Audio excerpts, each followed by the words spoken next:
Ano yan? Ay putik si Dudoy.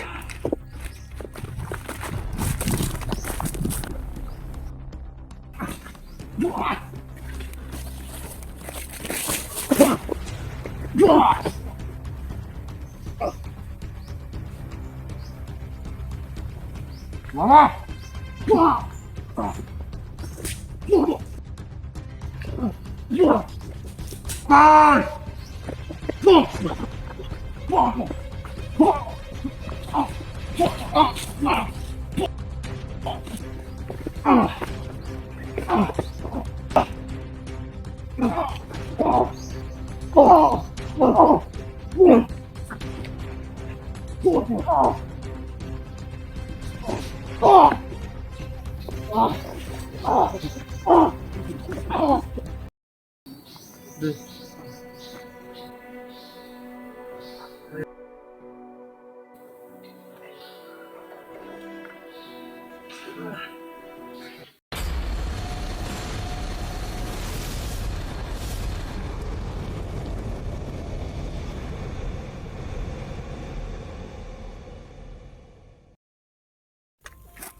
Safe lang tayo mga idol. Papunta tayo dun sa entrance.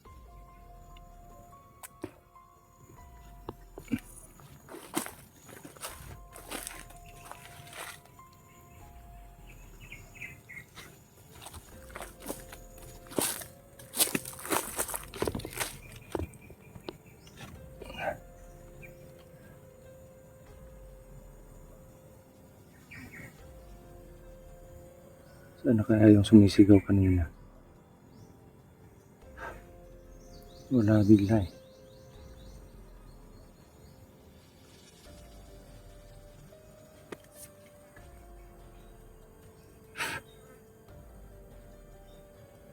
Siguro pag nagkaharap kami ni Kulisap.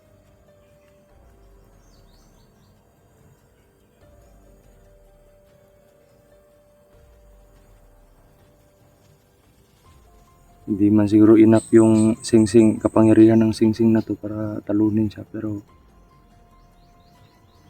kung sasamahan ng determinasyon natin na mapatay siya,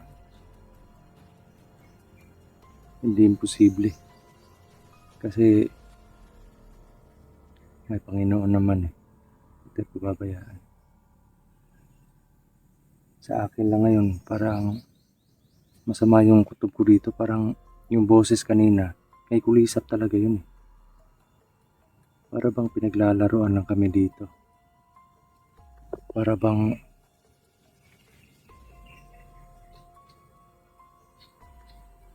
alam niya yung mga kung saan kami banda, alam niya yung mga kilos namin. Parang unti-unti niya kami pinapagod eh.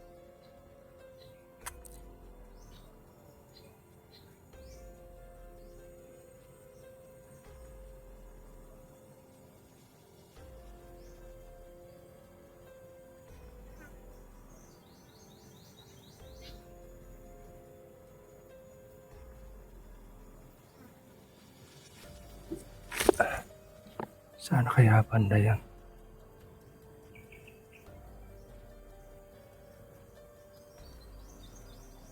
Doon lang yung entrance mga idol. Medyo malapit na tayo.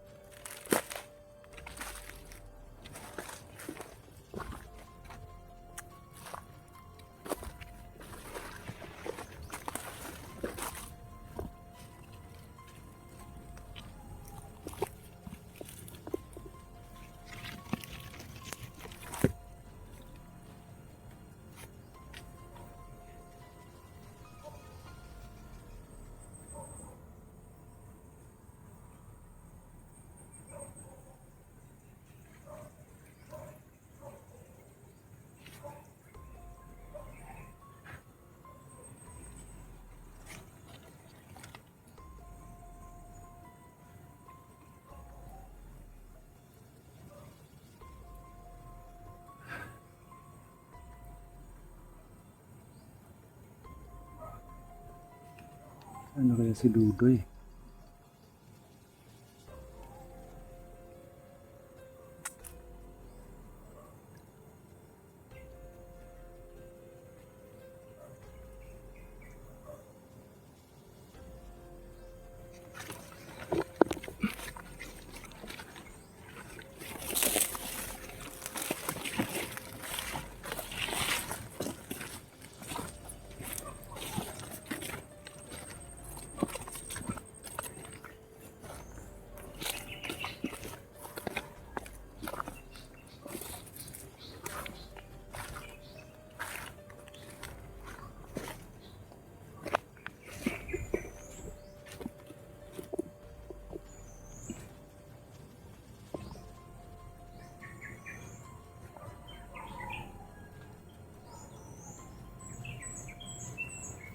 Kiramdam muna tayo. Baka masagap natin yung aura ni Dudoy, no? Kasi ganun mo, sabay kaming lalabas dito.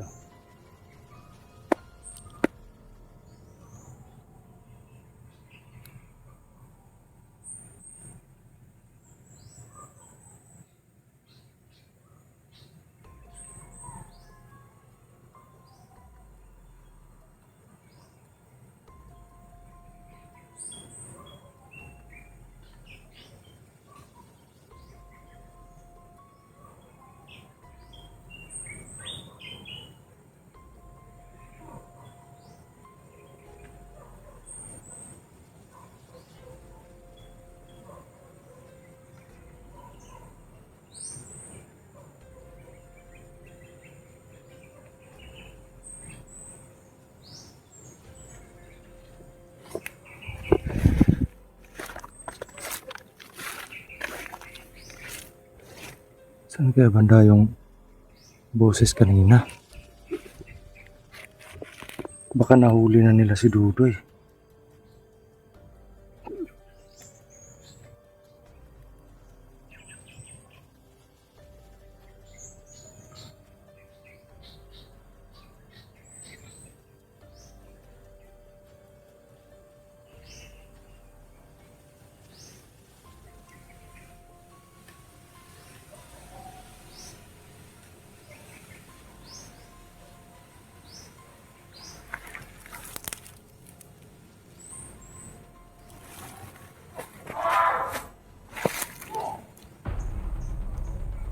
Ano yan? Yun yung boses kanina. Puti. Lah.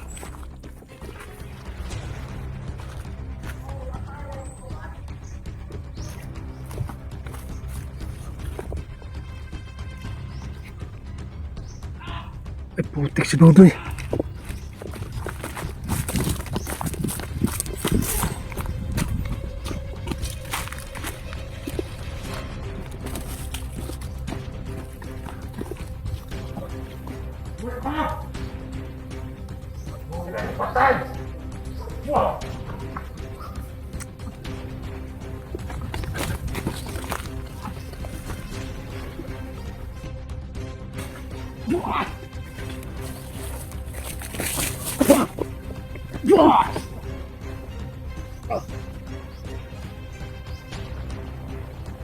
Mama!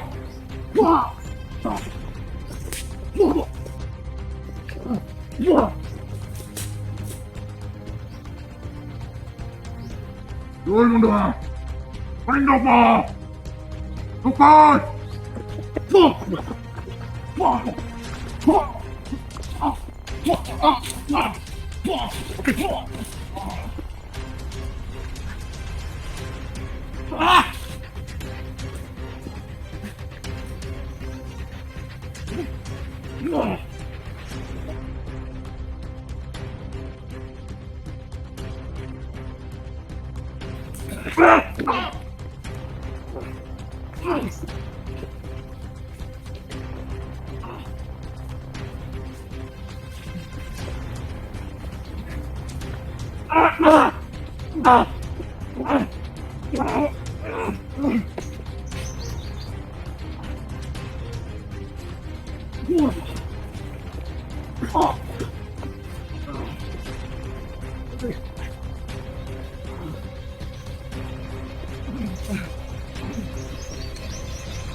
Halika lang.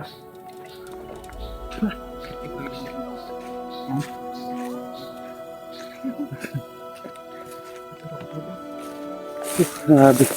Buti na lang nakita kita. Dito tayo. Relax muna tayo saglit.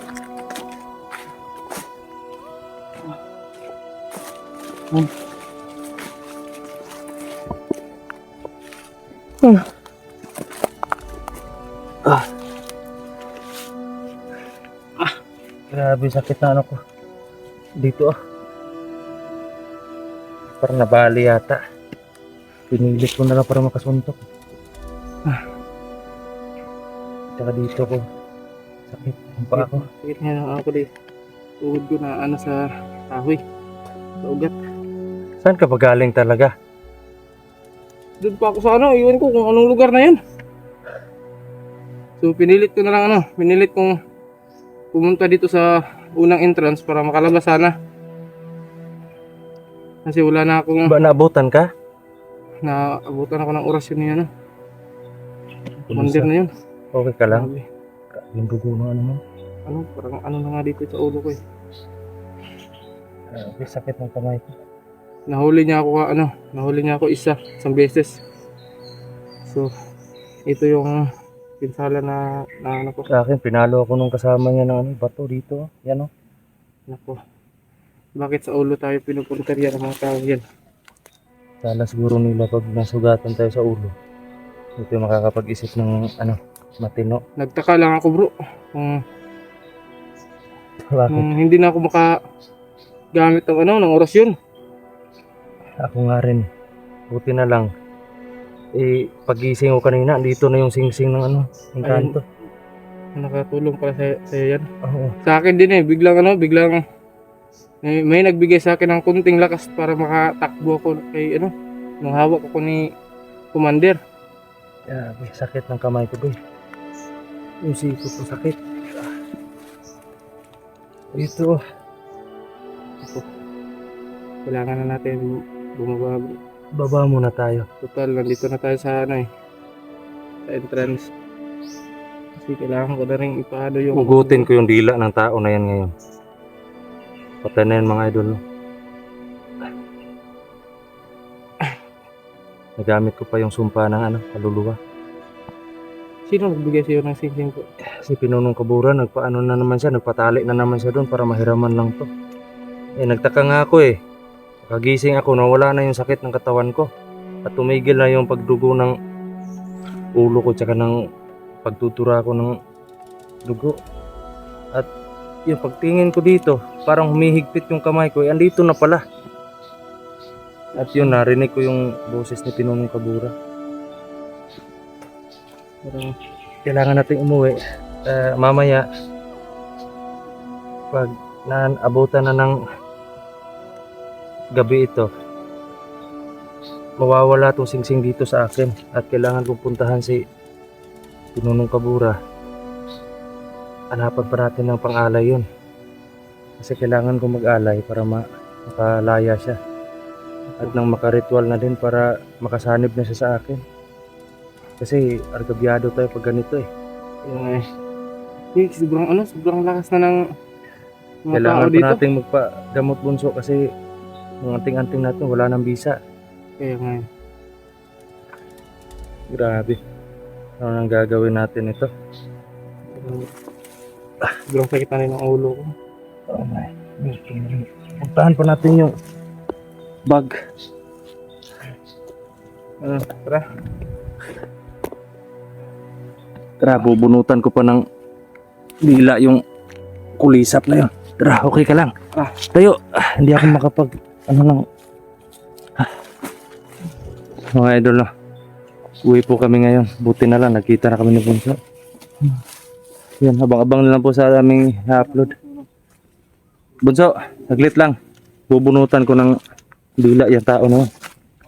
Tara.